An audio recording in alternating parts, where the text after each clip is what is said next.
পৃথিবীতে পাপেরও কিছু কোয়ালিটি আলাদা আছে, আছে না নেই? আছে।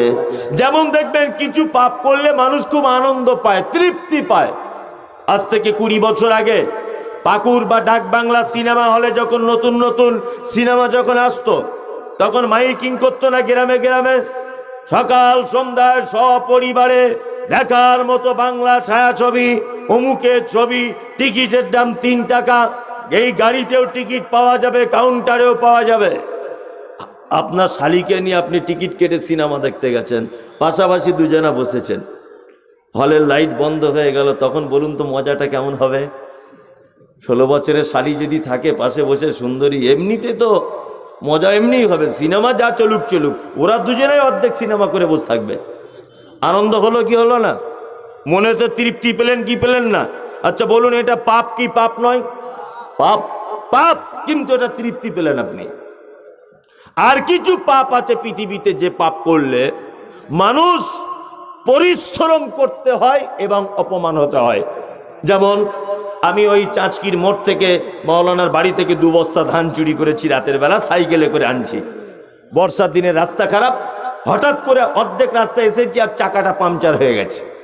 না সাইকেল ফেলে দিয়ে আসতে পারছি, না ধান নিয়ে আসতে পারছি। বাড়ি পর্যন্ত পাংচারওয়ালা চাকা ঠেলে ঠেলে আনতে আনতে আমার কাল ঘাম ছুটে গেল। বলুন তো কষ্ট হলো কি হলো না? পাপ কি পাপ নয়? পাপ। তার মানে এখানে পাপের যেমন কোয়ালিটি, ওখানে আযাবের তেমন কোয়ালিটি। এখানে ভালো কাজের যেমন কোয়ালিটি, ওখানে জান্নাতের তেমন কোয়ালিটি।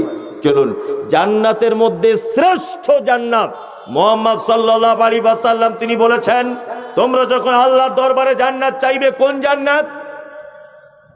কোন জান্নাত? জলসা দিতে খায় দেয়, আর গরুর গোস্ত খায়, আর মুসলমানি করে দিয়েছে, এছাড়াও কিছুই বুঝে না। কোন জান্নাত চাওয়ার কথা বলা হয়েছে? ফেরদাউস। কোন জান্নাত? ফেরদাউস। এটা হচ্ছে জান্নাতের উচ্চ রঙের জান্নাত। এটা মানে ট্রেনের এসি বগির মতো। কি বললাম বুঝলেন? এই জান্নাতে সবাই চান্স পাবে না।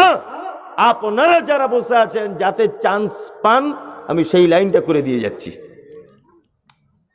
আল্লাহ সুবহানাহু ওয়া তাআলা পবিত্র আল কোরআনে ফেরদাউসে কারা কারা থাকবে একদম খাস করে দিয়েছেন, নির্দিষ্ট করে দিয়েছেন।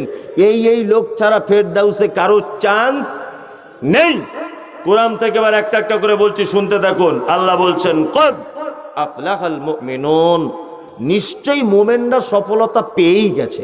পাবে কথা বলছেন আল্লাহ। আল্লাহ কি বলছে? পেয়েই গেছে। যারা মুমিন তারা সফলতা পেয়েই গেছে।